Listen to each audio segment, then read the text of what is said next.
بسم الله الرحمن الرحيم.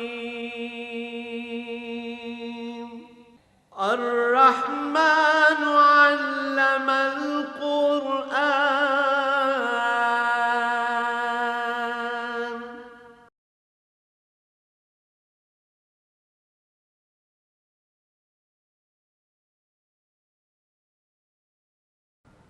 الحمد لله نحمده ونستعينه ونستغفره ونؤمن به ونتوكل عليه ونعوذ بالله من شرور أنفسنا ومن سيئات أعمالنا. من يهده الله فلا مضل له ومن يضلله فلا هادي له. ونشهد أن لا إله إلا الله وحده لا شريك له ونشهد أن سيدنا ومولانا محمدًا عبده ورسوله. أما بعد فأعوذ بالله من الشيطان الرجيم. بسم الله الرحمن الرحيم. وإذ قال إبراهيم لأبيه وقومه إنني براء مما تعبدون إلا الذي فطرني فإنه سيهدين. وجعلها كلمة باقية في عقبه لعلهم يرجعون. بل متعت هؤلاء وآباءهم حتى جاءهم الحق ورسول مبين. ولما جاءهم الحق قالوا هذا سحر وإنا به كافرون. اللهم سبحانك لا علم لنا إلا ما علمتنا إنك أنت العليم الحكيم. مولاي صل وسلم دائما ابدا على حبيبك خير الخلق كلهم.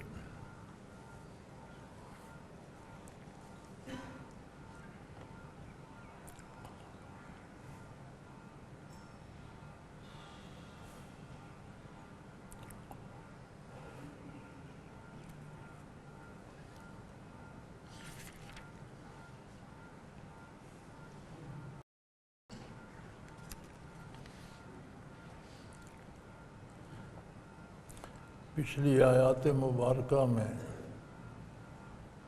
شرک اور کفر کا رد اور ان کے انجام بد کی خبر دی گئی.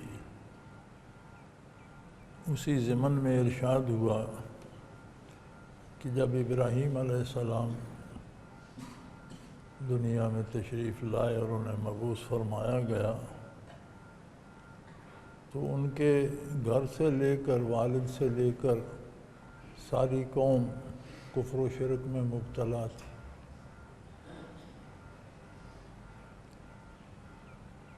لیکن انہوں نے ان کا اتباع نہیں کیا. باپ دادا کا اتباع لازمی نہیں ہے، اتباع حق کا ہوگا.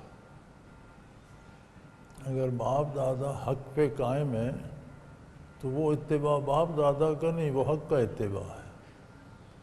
لیکن اگر خدا نخواستہ وہ بھٹک گئے ہیں تو میں اس لیے کہ باپ دادا کے پیچھے جائیں تو فرمایا اکثر چونکہ اکثریت عربوں کی بعثت عالی کے وقت بھی کم از کم اتنی دین ابراہیمی پہ قائم تھی کہ اکثر ایسے لوگ پائے جاتے تھے جو بت پرستی نہیں کرتے تھے، شرک نہیں کرتے تھے.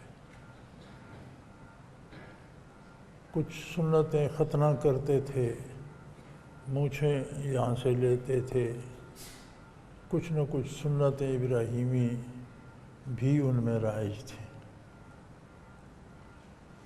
تو فرمایا انہیں دیکھ لو، جب انہوں نے اپنے والد سے بھی کہہ دیا اور اپنی قوم سے بھی کہہ دیا.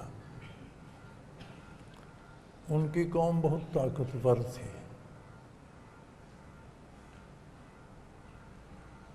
بادشاہ تک بت پرستی میں اور کفر و شرک میں مبتلا تھے، اور ان کے والد پوری قوم کے مذہبی امور کے انچارج اور رہنما تھے.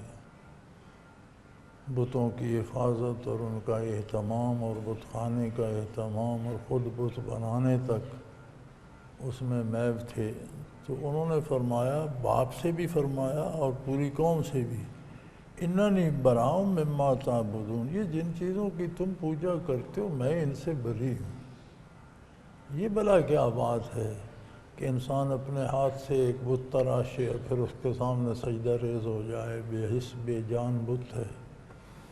ایک پتھر ہے، اسے آپ دیوار میں لگا دیں دیوار میں لگ جائے گا، کمرے میں لگا دیں لگ جائے گا، باتھ روم میں لگا دیں لگ جائے گا، اسے تراش کر ایک صورت بنا لیں اور اس کے سامنے سجدہ ریز ہو جائیں، یہ کہاں کی دانش مندی ہے؟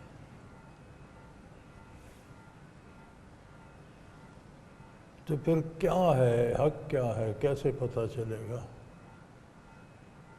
یہ تو ہم نے آباء و اجداد سے پایا، یہ رسومات تو ہمارے بزرگ باپ دادا کرتے تھے، تو کیا ہے حق، کہاں سے ملے گا؟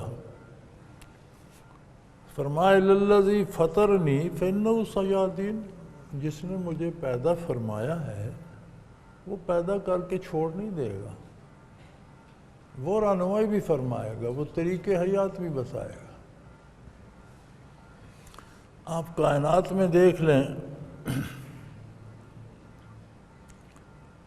جانوروں کی زندگی دیکھ لیں، پرندوں کی زندگی دیکھ لیں، کتنی عجیب بات ہے کہ ان کی فطری تعمیر ایسی ہوتی ہے کہ اپنی ساری ضروریات زندگی پوری کرتے ہیں۔ اب جانور کو بھی یہ تمیز ہے کہ مجھے یہ چیز کھانی ہے یہ نہیں کھانی۔ آپ جانوروں کو دیکھیں گے بعض چیزوں کو سونگھ کر چھوڑ دیتے ہیں، نہیں کھاتے، جو ان کی غذا ہے وہی کھاتے۔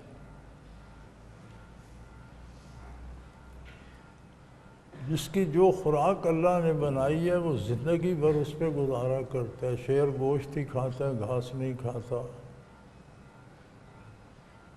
گھاس چرنے والے جانور گوشت نہیں کھاتے، گھاس ہی کھاتے ہیں۔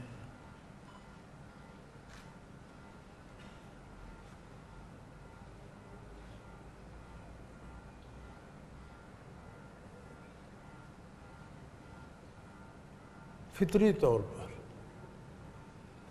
کون سے کھاتا ہے انہیں؟ جس نے پیدا کیا۔ اب شہد کی مکھی شہد بناتی ہے، وہ کہاں سے تربیت لیتی ہے؟ کون اسے سکھاتا ہے کہ رس کیسے لیا جائے گا، اس کا شہد کیسے بنے گا، اسے جمع کیسے کیا جائے گا؟ خالی اس کا چھتا دیکھیں تو ہزاروں لاکھوں خانے ہوتے ہیں، وہ ایک طرح سے ان کے اضلاع ایک سائز کے، لمبائی اونچائی بیشک میٹر سے ناپ لیں، کون سے کھاتا ہے اسے؟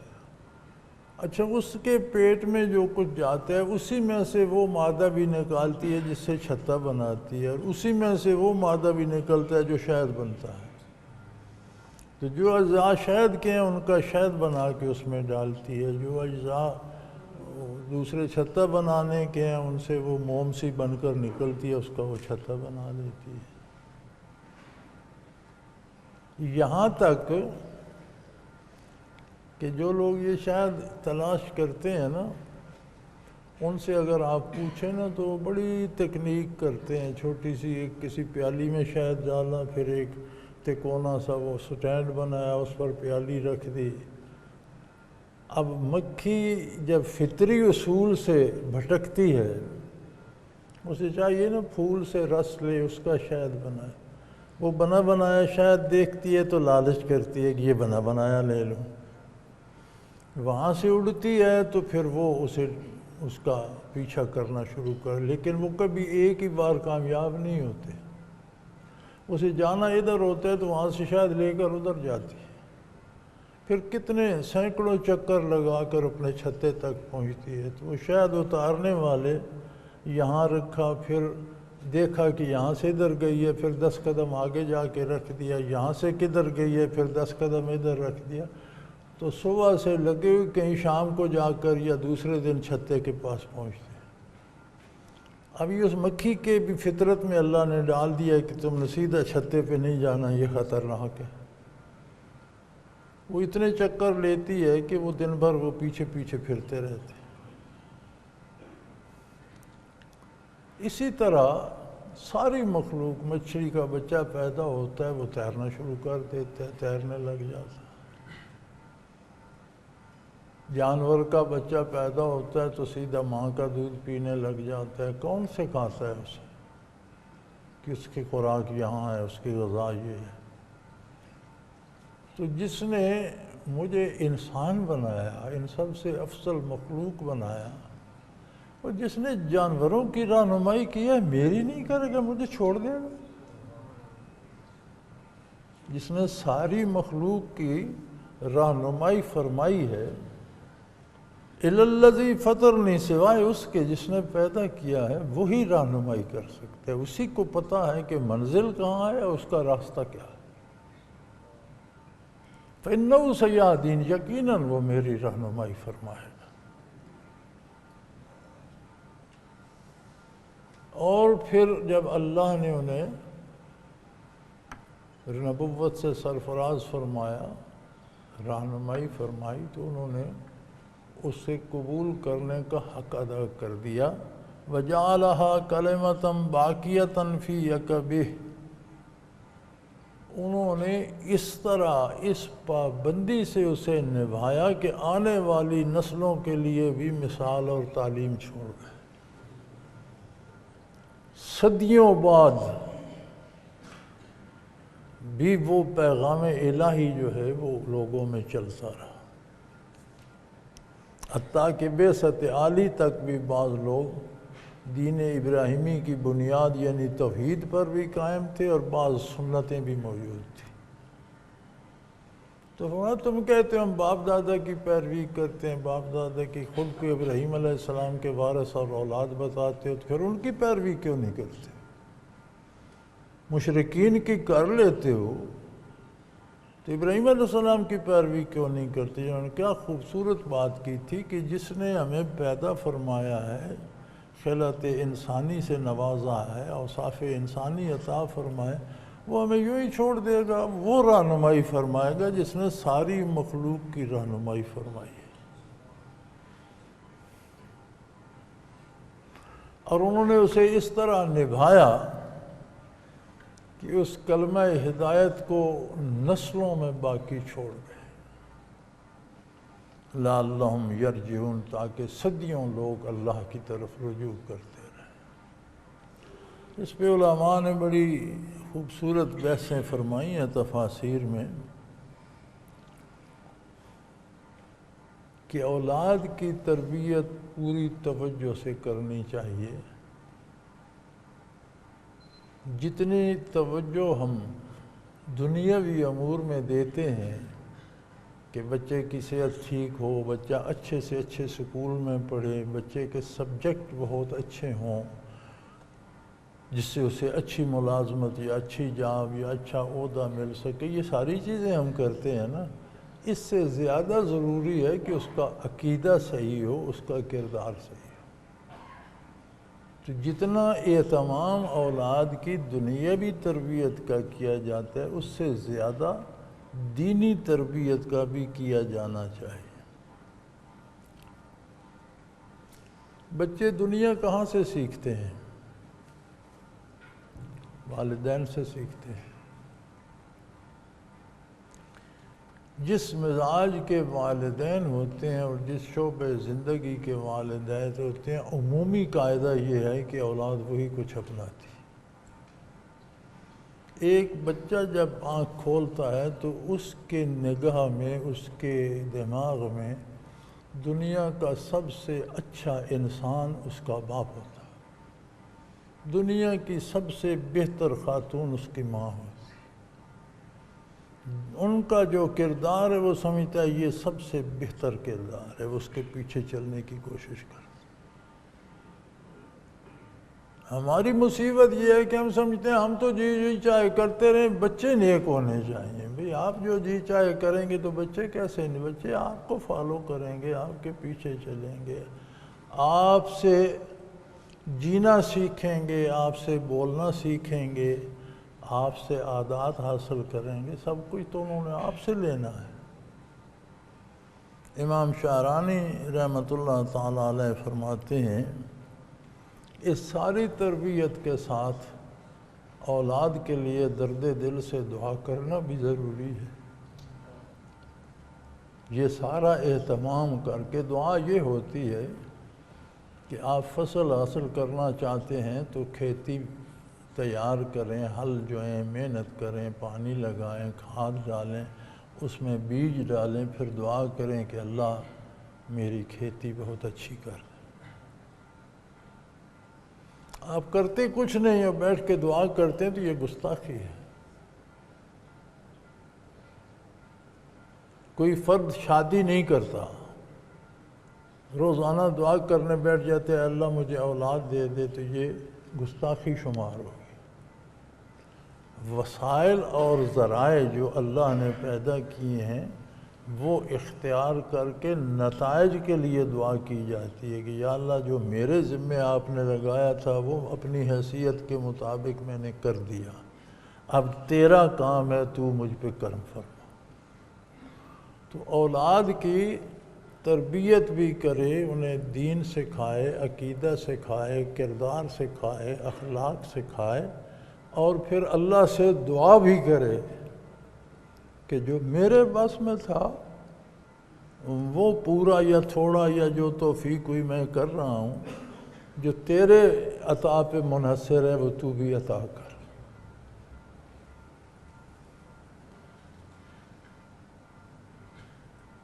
بل متعت ہؤلاء وآباءہم حتی جاءہم الحق۔ فرمایا ہمارا کرم تو یہ ہے کہ یہ بتوں کو پوجتے رہے، کفر کرتے رہے، نافرمان رہے، لیکن ان کی نسلوں کو ہم نے پالا، ہم نے تو روزی بند نہیں کی، ہم نے تو رزق نہیں چھینا، ہم نے صحت نہیں چھینی، ہم نے ان سے اولاد نہیں چھینی۔ متاع تو ہم انہیں رجاتے رہے، دیتے رہے، نعمتیں عطا کرتے رہے دنیا۔ اور پھر یہ کرم فرمایا کہ حتیٰ جاءہم الحق، ان کے پاس اللہ کا رسول مبعوث فرما دیا، کتاب نازل فرما دی، حق واضح کر دیا۔ یعنی بجائے ان کے اس کفر و شرک پہ ان پہ عذاب نازل ہوتا، ان کو تباہ کیا جاتا، ہمارا یہ احسان کہ یہ کفر و شرک میں نسلوں سے بھٹک رہے تھے، ہم نے ان میں اپنے حبیب صلی اللہ علیہ وسلم کو مبعوث فرما دیا، اپنی کتاب نازل فرما دی،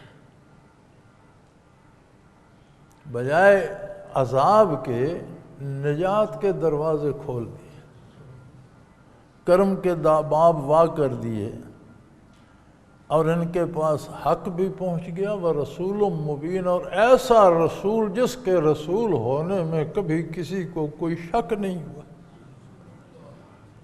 واضح مبین،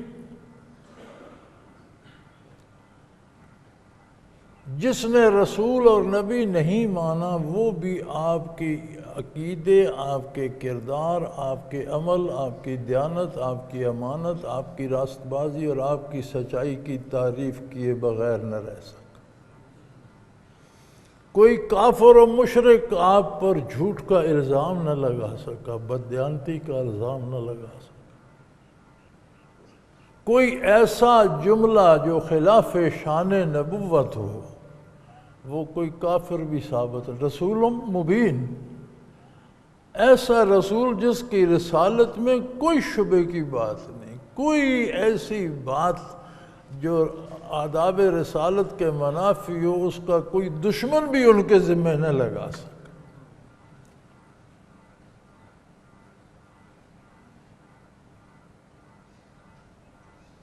ولما جاءہم الحق، اور جب ان کے پاس حق پہنچا، قالوا ھذا سحر، تو کہا یہ تو جادو کی باتیں ہیں، یہ موت کے بعد کیا ہوگا، یہ کوئی عجیب بات سمجھ میں نہیں آتی، یہ آسمانوں پہ اوپر کون بیٹھا ہے یہ سمجھ میں نہیں آتی، فرشتہ کیا ہوتا ہے، یہ کوئی جادوگری سی ہے، کوئی اٹکل پچو سا ہے، کوئی سمجھ نہیں آتی۔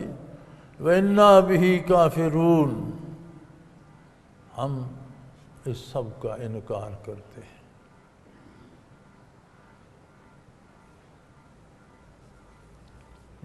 اللہ کریم فرماتے ہیں کہ ہمارا احسان دیکھیں اور ان کا رویہ دیکھیں۔ انسان کو چونکہ اللہ نے بہتر بنایا ہے اور اسے ایک یوں تو وہ اپنی ساخت میں بھی سارے جانوروں سے، ساری مخلوق سے بہتر ہے، اپنے حواس اور ظاہری زندگی میں بھی سب سے بڑھ کر ہے، شکل و صورت، قد و قامت، کردار، سوچ، سارے کاموں میں بہترین مخلوق ہے۔ پھر اسے ایک اور نعمت جو دی وہ تھی اپنی پہچان، اپنی معرفت کی استعداد۔ ساری مخلوق میں صرف انسان ایک ایسی مخلوق ہے جو معرفت حق کو پا سکتی، اسی لیے نبوت صرف انسانوں میں ہے، کسی دوسری مخلوق میں نبی نہیں ہے، نہ فرشتوں میں نہ جنوں میں۔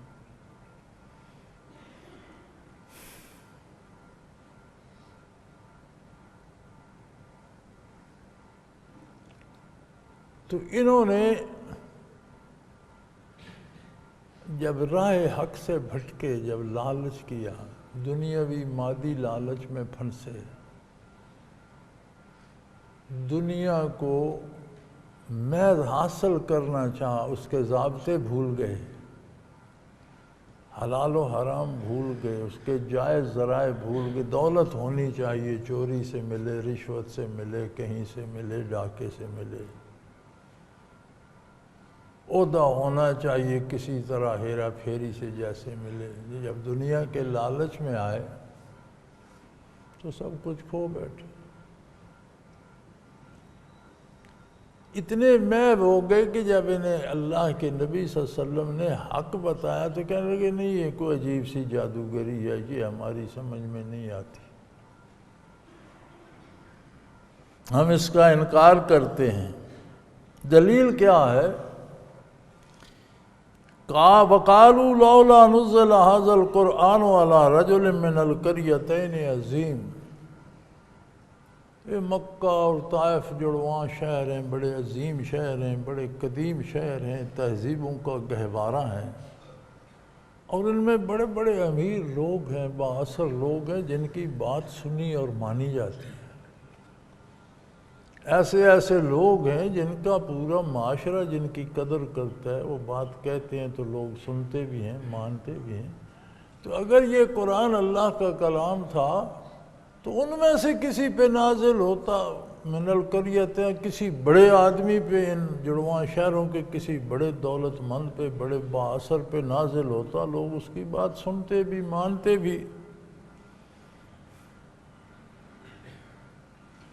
نبی کریم صلی اللہ علیہ وسلم تو ایک خاندان اعلیٰ ہے، لیکن مال و دولت تو نہیں ہے، اثر و رسوخ تو نہیں ہے، حکومت و اقتدار تو نہیں ہے، یتیمی میں پیدا ہوئے، والد کی وفات کے بعد پیدا ہوئے، یتیمی میں اور غریبی میں پرورش پائی،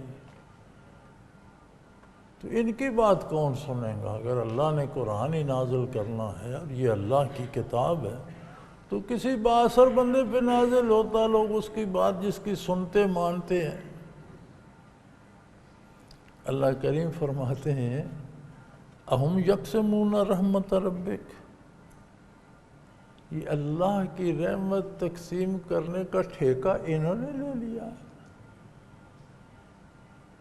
دنیا ادنا سی چیز ہے، مومن اور کافر سب کو دی ہے، اس کی کوئی قیمت نہیں۔ ایک حدیث شریف کا مفہوم ہے، حضور نے فرمایا کہ اگر دنیا کی کوئی قدر و قیمت مچھر کے پر کے برابر بھی اللہ کی بارگاہ میں ہوتی تو کافر کو کبھی نہ دیتا۔ دنیا کی کوئی حیثیت نہیں ہے۔ عجیب چیز ہے، آپ کے پاس دولت دنیا ہے، اقتدار ہے، لیکن حسرتیں باقی ہیں۔ نعمتیں گھر میں پڑی ہیں، آپ کھا نہیں سکتے، مرض ایسے لگ گئے ہیں کہ وہ آپ دیکھ سکتے ہیں، کھا نہیں سکتے۔ حکومت آپ کے پاس ہے، سارا ملک آپ کو گالیاں دے رہا ہے، روزانہ آپ کے خلاف جلوس نکل رہے ہیں، نہ آپ سو سکتے ہیں سکون سے، نہ بیٹھ سکتے۔ یہ دنیا عجیب سی شے ہے، تو یہ بہت کم تر اور گھٹیا چیز ہے جو کافروں کے پاس بھی ہے۔ اقتدار اللہ نے بدترین دشمنوں کو بھی دیا، آج بھی بدترین دشمنوں کے پاس بھی ہے، نیکوں کے پاس بھی ہے، بدکاروں کے پاس بھی ہے۔ تو اگر اس کی کوئی قیمت ہوتی تو صرف نیکوں کو دیتا، بدکاروں کو نہیں۔ آخرت کی قیمت ہے اللہ کے نزدیک، کسی بے دین کو کافر کو نہیں دے گا، رئی برابر، جنت کی ہوا بھی نہیں لگنے دے گا، خوشبو بھی نہیں آنے دے گا، اس کی قیمت ہے۔ اس کی تو کوئی قیمت نہیں ہے۔ فرمایا پھر یہ دنیا کیا یہ بانٹتے ہیں کہ فلاں اچھا بندہ ہے اس کے پاس رزق ہونا چاہیے، فلاں اچھا نہیں اس کے پاس، یہ تو دنیا بھی یہ نہیں بانٹتے، یہ تو دنیا بھی ہم دیتے ہیں۔ یعنی جو کم تر درجے کی چیز ہے، جو گھٹیا چیز ہے، وہ بھی ہم اپنے دستے قدرت سے بانٹتے ہیں۔ انسان کون ہوتا ہے کسی کو امیر کرے یا غریب کرے؟ اور یہ بات کرتے ہیں رحمت الہی کی اور نور نبوت کی، وہ ان کی مرضی سے دیا جاتا۔ یہ تو دنیا جو گھٹیا چیز ہے وہ بھی دینے پہ قادر نہیں، وہ بھی ہم خود دیتے ہیں۔ ہم یقسمون رحمت ربک، اللہ کی رحمت کو اب یہ بانٹیں گے۔ نحن قسمنا بینہم معیشتہم فی الحیات الدنیا ورفعنا بعضہم فوق بعض درجات لیتخذ بعضہم بعضا سخریا۔ دنیا کا رزق بھی ان میں ہم تقسیم کرتے ہیں دنیاوی زندگی میں، اور بعض کو کم بعض کو زیادہ دے دیتے ہیں، ان کے درجات ایک دوسرے پر بنا دیتے ہیں تاکہ انسانی معاشرہ قائم رہ سکے اور لوگ ایک دوسرے سے کام لے سکیں۔ یہاں بات آ جاتی ہے معیشت اسلامی کی۔ اسلام کا معاشی نظام کیا ہے؟ بہت خوبصورت، اور اس میں مساوات ہے۔ اسلامی مساوات کا مفہوم یہ نہیں کہ سب کو ایک جیسا ملے، نہیں، سب کے حقوق اور فرائض الگ ہیں۔ جتنے جس کے فرائض ہیں اتنے اس کے حقوق ہیں، یا جتنے جس کے حقوق ہیں اتنے اس کے فرائض ہیں، اس میں مساوات ہے۔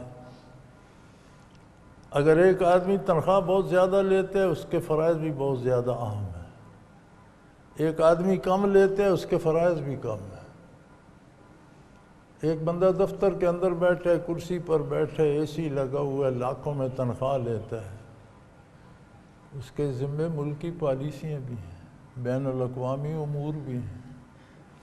ایک بندہ ویسے ہی بندہ ہے، وہ دروازے پہ کھڑا ہے بندوق لے کے پہرا دے رہا ہے، اس کے ذمے صرف وہاں کسی غلط آدمی کو آنے سے روکنا ہے، اللہ خیر سے۔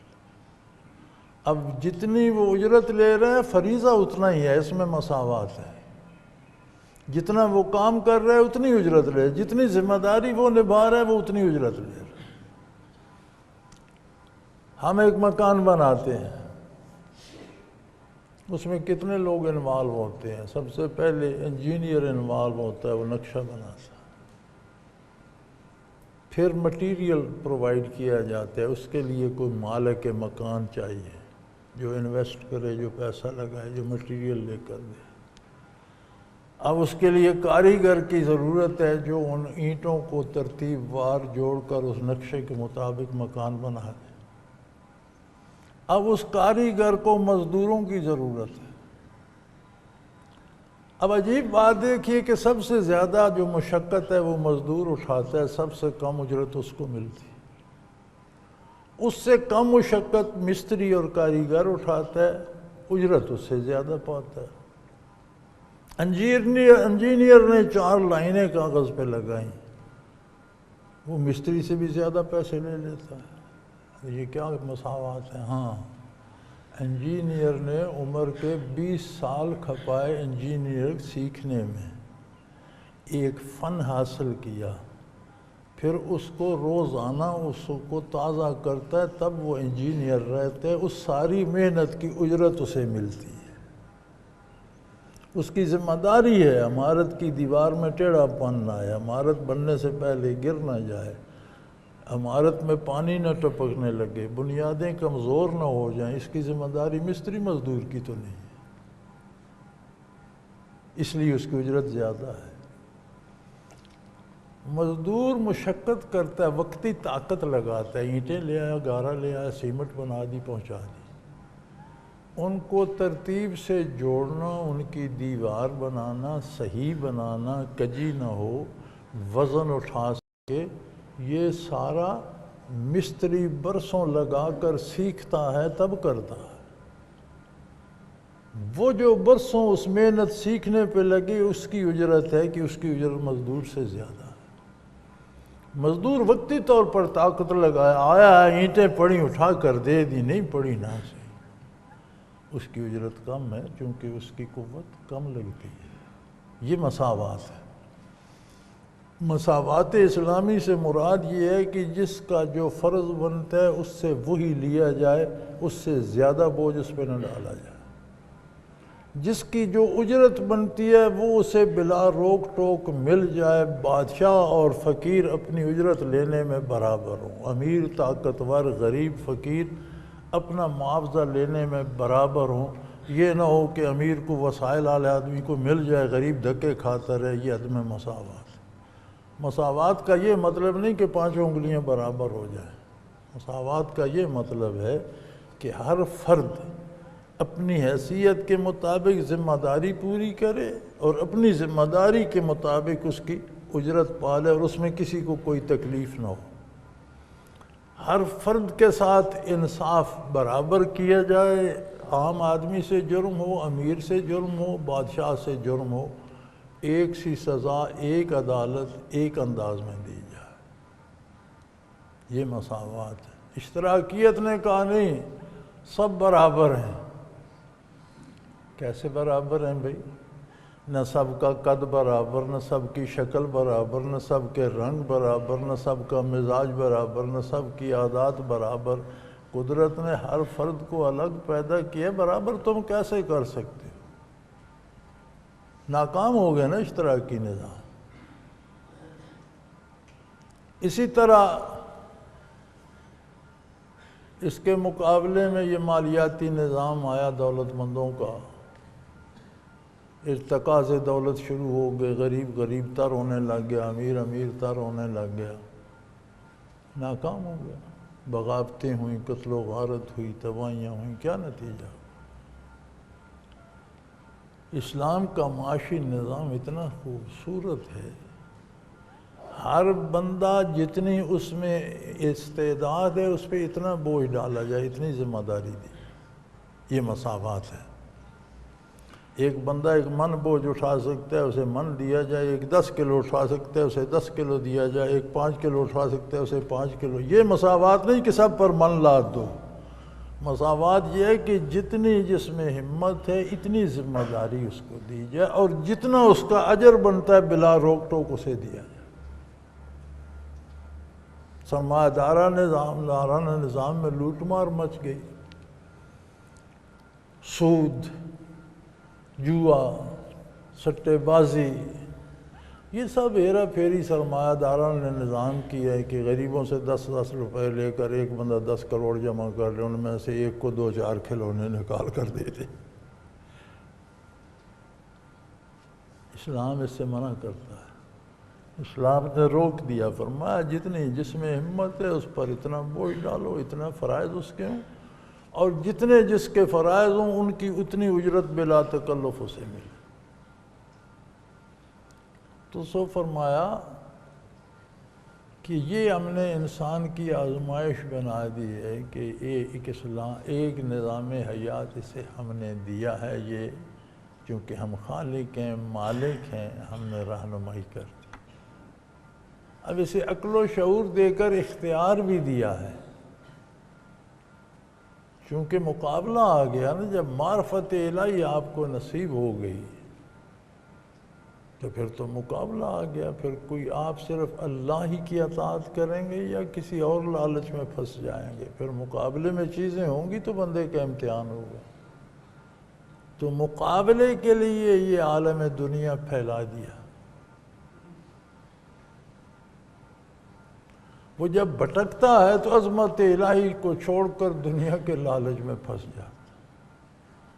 جب ہدایت پاتا ہے تو دنیا چھوٹتی نہیں، دنیا حلال اور جائز طریقے سے استعمال ہوتی ہے۔ دنیا تو استعمال کرنے کے لیے، چھوڑ دینے کے لیے تو نہیں ہے، لیکن جس کی ہے اس نے جو استعمال کا سلیقہ بتایا اس کے مطابق۔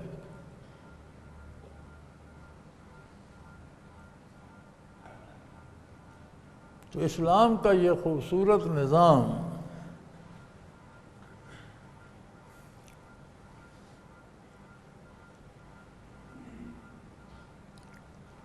مسلمان حکمرانوں پہ ہمارے آج کل کے دانشور بڑی تنقید اور مذاق اڑاتے ہیں، اور ہمارے مزاحیہ پروگراموں میں ہمیشہ مسلمان بادشاہوں کا مذاق اڑایا جاتا ہے بر صغیر میں جو رہے۔ کبھی کسی ہندو راجہ، کبھی کسی مرہٹے، کبھی کسی بے دین ڈاکو لٹیرے کی کوئی بات نہیں کی جاتی، حتیٰ کہ سکھوں تک کا مذاق نہیں اڑایا جاتا جن کے محاورے بنے ہوئے ہیں سکہ شاہی۔ مسلمان عادل اور نیک حکمرانوں کا بھی مذاق اڑایا جاتا ہے، لیکن اگر آپ تحقیق کریں، تاریخ سے دیکھیں تو کم و بیش 1000 سال کے قریب مسلمان بادشاہوں کا عہد ملتا ہے بر صغیر میں، 7 صدیوں سے لے کر 1000 صدی کے درمیان، کوئی 800 کہتے کوئی 900 کہتے۔ بہرحال ایسا معاشی نظام رہا مسلمان حکمرانوں کا کہ جب اسلامی ریاست پہ زوال آیا، بر صغیر چھوٹی چھوٹی ریاستوں میں بٹ گیا، کوئی ہندوؤں کی ریاستیں بن گئیں، کوئی مرہٹوں کی بن گئیں، کوئی پنجاب سکھوں نے لے لیا۔ پھر اس کی بھی نصف صدی سے زیادہ عرصے کے بعد انگریز آیا، تو انگریز نے، میں اس لمبی بحث میں نہیں جاتا، انگریز نے بنگالہ سے لے کر کابل کی سرحد تک سارا بر صغیر لے لیا۔ تو 1832 میں جو یہاں کا ذمہ دار تھا، مجھے اس کا نام یاد نہیں آ رہا، اس نے جو بیان دیا برطانیہ کی پارلیمنٹ میں، وہ آج بھی ریکارڈ پر موجود ہے۔ وہ کہتے ہیں میں مشرق سے مغرب اور شمال سے جنوب تک سارا بر صغیر پھرا ہوں۔ I found no thief, no beggar۔ کہ بر صغیر میں مجھے نہ کوئی چور نظر آیا نہ گداگر۔ اسلامی معاشی نظام کی برکات یہ تھیں کہ کب اورنگزیب عالمگیر گزر گیا، اس کے جانشین نالائق اور بے راہ رو تھے، ان سے ریاست سنبھالی نہ گئی، ریاست حصوں میں بٹ گئی، پھر ان سے کچھ ہندوؤں نے، مرہٹوں نے چھینی، کچھ سکھوں نے چھینی، یعنی روح بزوال اورنگزیب عالمگیر کے بعد سلطنت اسلامی زوال میں چلتی گئی، چھنتی گئی، بالآخر بہادر شاہ ظفر سے انگریزوں نے لے لی، سلطنت سمٹ کر دہلی کے قلعے تک رہ گئی تھی، بادشاہ کو قلعے کے باہر کوئی اختیار نہیں ہوتا تھا۔ اس کے باوجود، اس انحطاط کے باوجود اس اسلامی نظام کے اثرات اور برکات انگریز کے لینے تک موجود تھیں کہ وہ کہتا ہے پورے معاشرے میں، پورے بر صغیر میں نے نہ کوئی گداگر دیکھا نہ چور۔ آگے وہ تجویز کرتا ہے کہ اس قوم پر آپ مسلمانوں پر حکومت نہیں کر سکتے، یہ مسلمانوں کے نظام کا نتیجہ ہے، اگر ان پر حکومت کرنا ہے تو ان کا نظام تعلیم ختم کیا جائے، ان کی تاریخ مسخ کی جائے، ان کے بزرگوں پر طعنے کیے جائیں، انہیں آپ نے بزرگوں سے ہٹا کر ہم اپنے بڑے باپ دادا کو بڑا شمار کریں، اور جب یہ ہمارے باپ دادا کو اپنے باپ دادا کی نسبت بڑا مانیں گے تو پھر یہ ہمارے پیچھے چلیں گے، تب ہم ان پر حکومت کر سکتے ہیں۔ وہی کچھ ہوا، اس نے کیا، اسے تو کرنا چاہیے تھا، وہ تو دشمن تھا۔ افسوس ہم پر ہے جو خود کو آزاد کہتے ہیں، 14 اگست تو مناتے ہیں، لیکن قوم کو اسی غلامی میں مزید دھنسائے جا رہے ہیں۔ ہم سے اب تک نصاب واپس نہ ہو سکا، ہم سے اب تک قوانین نہ بدلے جا سکے، ہم سے اب تک معاشرے کی اصلاح نہ ہو سکے۔ اور عجیب بات ہے کہ ہم اسی خرابی میں اصلاح چاہتے ہیں۔ یہ کیسے ممکن ہے؟ جن چیزوں کو اختیار کر کے انگریز نے اسلامی معاشرہ تباہ کرنے کی کوشش کی، انہی کو بناتے سنوارتے رہیں گے، وہ زیادہ مؤثر ہوں گی تو معاشرہ اسلام کے اور خلاف جائے گا یا اس کی اصلاح ہوگی؟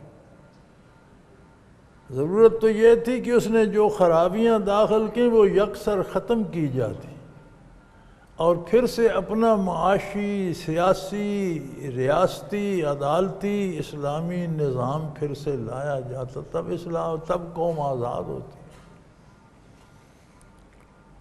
تو وہ تو ہم کر نہیں رہے۔ اللہ ہدایت دے، اللہ توفیق دے، اللہ کرے حکمرانوں کو بھی، قوم کو بھی، ہمیں بھی، مجھے بھی، آپ کو بھی سمجھ بھی آئے، شعور بھی آئے، توفیق عمل بھی نصیب ہو۔ تو فرمایا وَنَحْنُ قَسَمْنَا بَيْنَهُمْ مَعِيشَتَهُمْ فِي الْحَيَاةِ الدُّنْيَا، بھئی دنیا کی روزی بھی ان میں ہم نے بانٹی ہے۔ یہ کون سا اپنی مرضی سے امیر غریب ہو سکتے ہیں؟ کون اپنی مرضی سے صحت مند بیمار ہو سکتے ہیں؟ کون اپنی مرضی سے دنیا استعمال کر سکتا ہے؟ جو ادنا سی چیز تھی وہ بھی ہم بانٹتے ہیں، تو یہ رحمت الہی پہ ہاتھ ڈالنے چلے ہیں کہ جی فلاں کو ہونا چاہیے، فلاں کو نبی نہیں ہونا چاہیے۔ ہم نے ان کے درجات مقرر کر دیے تاکہ ایک دوسرے سے کام لے سکیں، نظام کائنات رواں دواں رہے، انسانی معاشرہ تشکیل پا سکے۔ اگر ہر کوئی اپنے کام میں خود مختار ہوتا تو زندگی جانوروں کی طرح ہوتی، جیسے ہر جانور پیدا ہوتا ہے جب چرنے کے قابل ہوتا ہے ماں باپ کو بھی چھوڑ دیتا ہے، کوئی بہن بھائی نہیں ہے، کوئی ماں باپ، کوئی جانوروں کا معاشرہ ہے۔ اگر انسان بھی اسی طرح سارے خود کفیل ہوتے تو ایک اور جانور کا اضافہ ہو جائے۔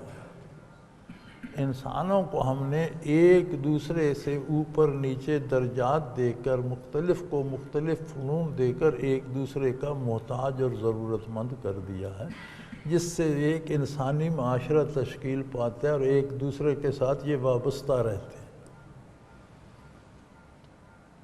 وَرَحْمَةُ رَبِّكَ خَيْرٌ مِّمَّا يَجْمَعُونَ، اور ان کا تو اصل دولت دنیا ہی ہے نا۔ دولت دنیا چھوڑ کر مر جاؤ گے پھر کیا ہوگا؟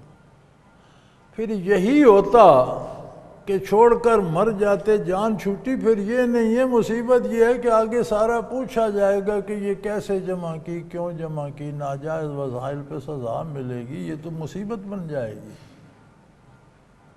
یہیں قصہ ختم ہو جاتا تو یہ بھی بڑی حسرت تھی کہ ایک بندہ کروڑوں اربوں جمع کرتا ہے اور پھر ایسی بیماری دبوچ لیتی ہے کہ نہ کھا سکتا ہے نہ پی سکتا ہے، حسرت سے دیکھ رہا ہے کروڑوں اربوں پڑے ہیں اور وہ نہ کھا سکتا ہے نہ پی سکتا ہے۔ اسپتال والوں نے لباس بھی اتار دیا، ایک پاجامہ کرتا دے دیا، وہ بیچارہ کپڑے بھی نہیں پہن سکتا، کمال ہے، اور چھوڑ کے مر جاتا ہے، کتنی حسرت ہوتی۔ اگر یہی بات ختم ہو جاتی تو شاید یہ سزا بھی کافی تھی۔ فرمایا مرنے کے بعد پھر پرسش بھی ہوگی، جزا و سزا ہوگی۔ یہ نئی یہ تو ایک محرومی کی بات تھی، آگے پھر اس کی جب سزا جزا شروع ہوگی تو اور تماشا بن گیا۔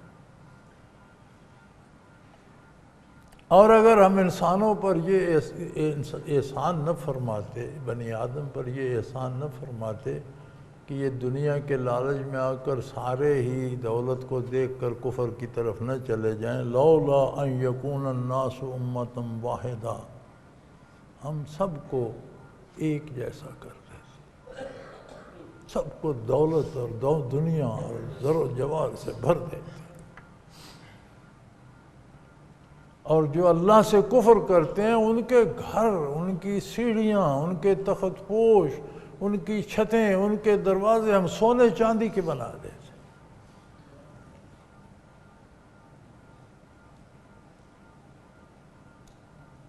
دولت دنیا انہیں اتنی دیتے کہ وہ سونے چاندی کے مکان بناتے اور ان میں زر و جواہرات جڑتے اور ہیرے چھتوں میں اور دیواروں میں لگاتے، سونے اور چاندی کے تخت پوش بناتے، سیڑھیاں سونے چاندی کی لگاتے جن پر چڑھا کرتے، اور دروازے بلبیوتہم ابوابا وسررا علیہا یتکئون وزخرفا، سونے اور چاندی کی چوکھٹیں، دروازے، کھڑکیاں، تخت پوش، چارپائیاں، بیڈ، ریشمی چادریں بچھی ہوتی، ہر ایک کے پاس سونے چاندی کے بیڈ، سونے چاندی کے مکان ہوتے۔ ہوتا کیا؟ وَإِن كُلُّ ذَلِكَ لَمَّا مَتَاعُ الدُّنْيَا، یہ سارا کچھ دنیا کے، جس کی موت آتی اسے کتنی حسرت ہوتی۔ وہ سونے چاندی کے گھر، وہ سونے چاندی کے بیڈ، وہ سونے چاندی کے بیٹھنے کی جگہ، سیڑھیاں، دروازے چھوڑ کر مرتے ہوئے کیا حشر ہوتا اس کا۔ اللہ کریم فرماتے ہیں کافر نے چونکہ یہی دنیا منتخب کی ہے تو ہم چاہتے تو اسے اتنی دنیا دیتے کہ وہ سونے چاندی زر و جواہر کے مکان بناتے۔ یہ تو ہم نے انسانوں پہ احسان کیا ہے کہ اس طرح کافر کو نہیں دی کہ دنیا کے لالچ میں سارے ہی نہ غرق ہو جائیں۔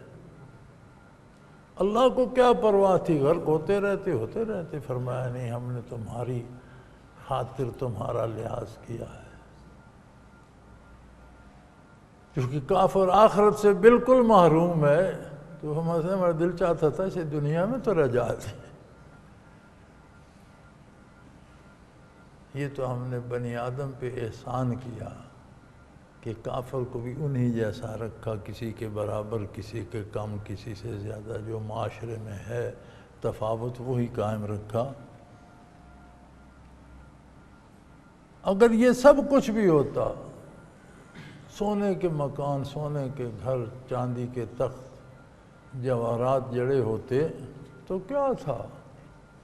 دنیا کا اثاثہ تھا، چھوڑ کر حسرت بھری نظروں سے دیکھتے خاک میں مل جاتے۔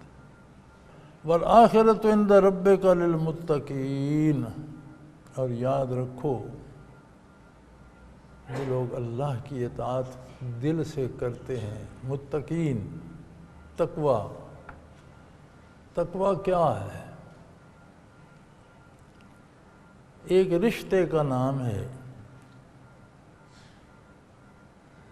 جو بندے کا اللہ سے ہو جائے، قائم ہو جائے تو اسے تقوی کہتے ہیں۔ کیسے؟ ہمارے آپس میں رشتے ہیں، اولاد ہے، بھائی ہیں، ماں باپ ہے، رشتہ دار ہیں، دوست ہیں۔ اب بعض رشتے ایسے ہیں یا بعض رشتوں میں اولاد میں کسی ایک بیٹے سے یا رشتہ داروں میں کسی ایک سے ایک ایسی دوستی ہو جاتی ہے کہ دوسرے اس کے خلاف بھی کرے تو ہم کہتے ہیں بھئی تم ناراض ہوتے تو ہو جاؤ، ہم اس کا ساتھ دیں گے۔ ایک بھائی برطانیہ بیٹھے، امریکہ بیٹھے، ہمیں اس کا لحاظ ہے، یہاں کوئی بندہ آ جاتا ہے ووٹ دے تو ہم کہتے ہیں آپ اسے فون کرو، اس کی مرضی کے مطابق کریں گے، ہم اسے ناراض نہیں کر سکتے۔ ایک رشتہ ہے نا، ایک تعلق۔ یہ تعلق اللہ سے کام ہو جائے، بات سامنے آئے تو خیال کرے کہ اس میں اللہ کا فیصلہ کیا، میں اسے ناراض نہیں کرتا، کام ویسے کروں گا جیسے اللہ نے فرمایا، اسے تقویٰ کہتے ہیں۔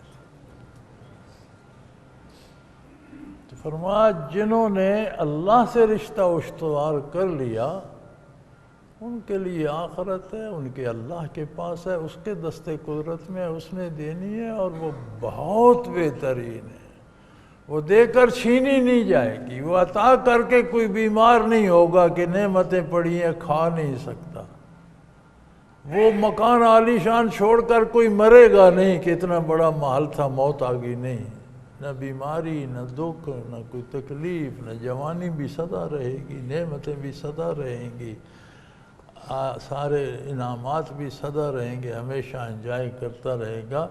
یہ دنیا تو ایک حسرت ناک چیز ہے جسے حسرت سے چھوڑ کے مر جانا پڑتا ہے۔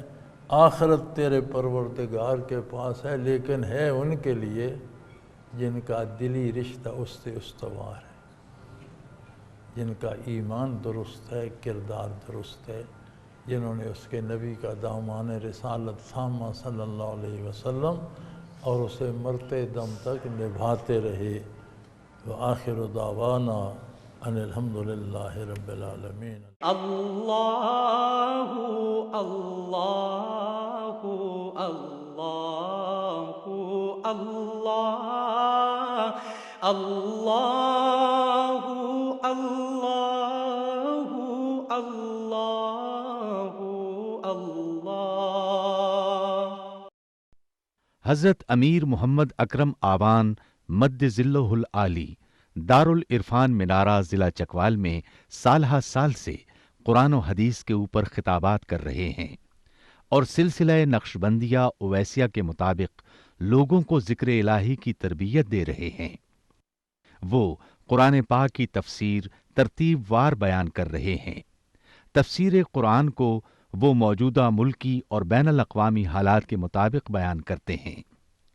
موٹر وے سے کلر کہار کے انٹرچینج سے نکلتے ہوئے کلر کہار کی جھیل سے ہوتے ہوئے میانی، بوچھال اور نورپور سے گزرتے ہوئے دارالعرفان منارہ پہنچ سکتے ہیں۔ حضرت امیر محمد اکرم آوان نے بچیوں اور بچوں کی دینی اور دنیاوی تعلیم کے لیے سقارہ اکیڈمی کے نام سے ایک درسگاہ بھی قائم کی ہے، جس کا افتتاح ملک پاکستان کے صدر جنرل محمد ضیاء الحق نے اپنے دست مبارک سے کیا تھا۔ وہ تمام احباب جو اسلام کی طلب رکھتے ہیں ان سے گزارش ہے کہ دارالعرفان منارہ ضلع چکوال میں امیر محمد اکرم آوان صاحب کے خطابات سے مستفید ہوں۔ وہ ہر جمعے کو نماز سے پہلے بیان فرماتے ہیں۔ ہر ماہ کی پہلی اتوار کو ماہانہ اجتماع ہوتا ہے جس میں آپ خصوصی خطاب فرماتے ہیں اور پاکستان کے چاروں صوبوں سے احباب اس اجتماع میں شرکت کرتے ہیں۔ اس کے علاوہ یہاں سال میں 2 مرکزی اجتماعات بھی ہوتے ہیں، ایک رمضان المبارک میں اعتکاف کا اجتماع اور دوسرا جولائی اور اگست میں 40 دن کا اجتماع ہوتا ہے جس میں روحانی تربیت کی جاتی ہے۔ اپنا خون سیماب دے کر اتنا ہم کر جائیں گے، نام آقا کا چمن میں پھر رقم کر جائیں گے۔